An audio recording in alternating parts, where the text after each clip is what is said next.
झारखंड विधानसभा चुनाव की आहट शुरू हो गई है और इसी के साथ भारतीय जनता पार्टी को अपनी खोई सत्ता की वापसी की अकुलाहट भी है।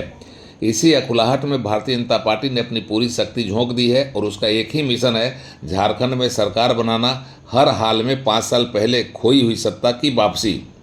इसके लिए प्रधानमंत्री, गृह मंत्री, रक्षा मंत्री समेत केंद्र के कई मंत्रियों ने अपनी ताकत झोंक दी है।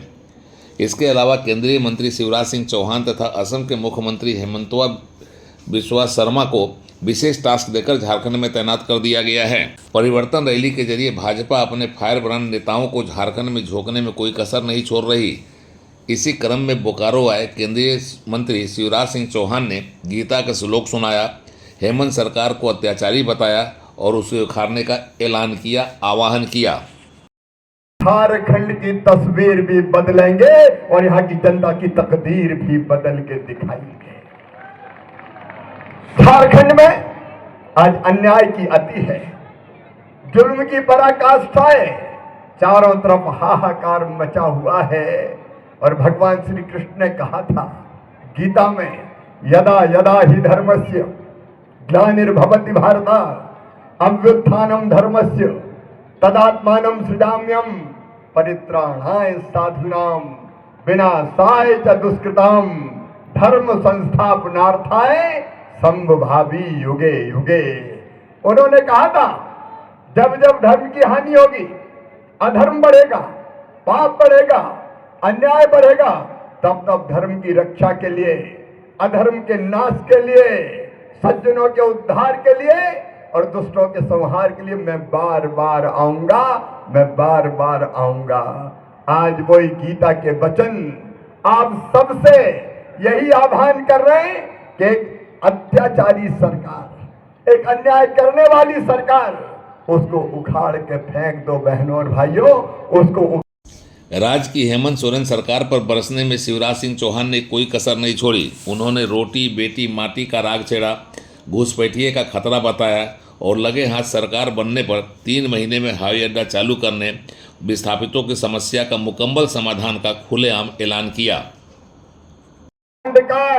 भारतीय जनता पार्टी की सरकार बनाइए, सरकार बनने के 3 महीने के अंदर यहाँ का हवाई अड्डा प्रारंभ कर दिया जाएगा। 3 महीने के अंदर हम प्रारंभ करके देंगे आपको। ये झारखंड के विकास में, ये बोकारो के विकास में टांग अड़ाने का काम कर रहा है। छोटे छोटे काम नहीं होते। प्रधानमंत्री नरेंद्र मोदी ने मेरी बहनों जल जीवन मिशन बनाया, पैसा वहां से भेजते हैं, 50% से ज्यादा पैसा वहां से आता है। लेकिन इस बेईमान सरकार ने घर घर में, गांव में नल जल से पानी पहुंचाने के जल जीवन मिशन का पैसा भी खा गई। ये सरकार, बेईमान सरकार खा गई, जल जीवन मिशन के पैसे खा गई। एक बात और आज मैं कहना चाहता हूं बोकारो वालों, मैं केंद्रीय मंत्री हूं, प्रधानमंत्री जी का आशीर्वाद प्राप्त है। बोकारो स्टील प्लांट की विस्थापन से संबंधित सारी समस्याओं का समाधान करने में हम कोई कोर कसर नहीं छोड़ेंगे। ये जनता की सरकार है मेरे बहनों और भाइयों। एक तरफ मोदी जी के नेतृत्व में हम सब विकास के लिए प्रतिबद्ध हैं और दूसरी तरफ हेमंत सोरेन की सरकार क्या कर रही है। झारखंड वासियों, बोकारो वालों, आज मैं आपसे निवेदन करने आया हूं, झारखंड में, झारखंड की माटी संकट में है, रोटी संकट में है, बेटी संकट में है, विदेशी घुसपैठिए लाखों की तादाद में लगातार चले आ रहे हैं। उनके आधार कार्ड बनाए जाते हैं, उनका वोटर लिस्ट में नाम लिखाया जाता है, उनको वोट की खातिर संरक्षण देने का काम किया जाता है। मेरे भाइयों और बहनों, अगर ये सरकार झारखंड मुक्ति मोर्चा कांग्रेस आरजेडी की दोबारा आ गई तो याद रखना, आने वाले 5-10 साल में कई इलाके विदेशी घुसपैठिया बाहुल हो जाएंगे।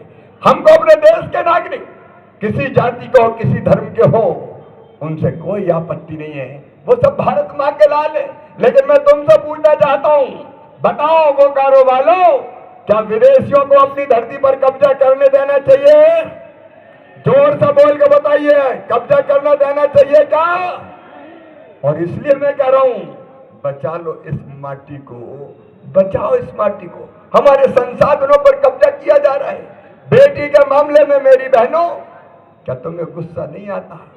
रूप का पहाड़िया जैसी बेटियां पहले भ्रम में डाली जाती है, फिर शादियां की जाती है, फिर उनके 50-50 टुकड़े करके जंगलों में बिखेर दिए जाते हैं। ये हमारी बेटियों के साथ हो रहा है। हमारी बेटियों का धर्मांतरण कराने का काम होता है, और इसलिए मैं आपसे निवेदन करने आया हूं, रोटी भी बचाओ, बेटी भी अगर कोई बचाएगी तो केवल भारतीय जनता पार्टी की सरकार बचाएगी।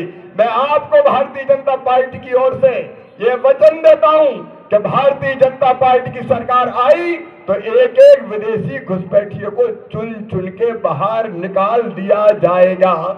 भाजपा ने अपनी चुनावी तैयारियां शुरू कर दी है। एक तरफ उम्मीदवारों को लेकर रायशुमारी की जा रही है, तो दूसरी ओर जनता की अदालत में अपनी बात रखने का सिलसिला भी शुरू कर दिया गया है। इसी क्रम में बोकारो में आयोजित परिवर्तन रैली के दौरान आज लोगों का जो उत्साह था, उस उत्साह पर इंद्र भगवान ने पानी तो फेरा ही, अधिकांश कुर्सियां भी खाली रह गई। जिन पर दर्शकों को बैठना था, भारतीय जनता पार्टी के कार्यकर्ताओं को बैठना था, वह कुर्सियां खाली रह गई और विरोधियों को चटकारे लेकर टिप्पणी करने का अवसर दे गई। उड़ान लाइव ब्यूरो की रिपोर्ट।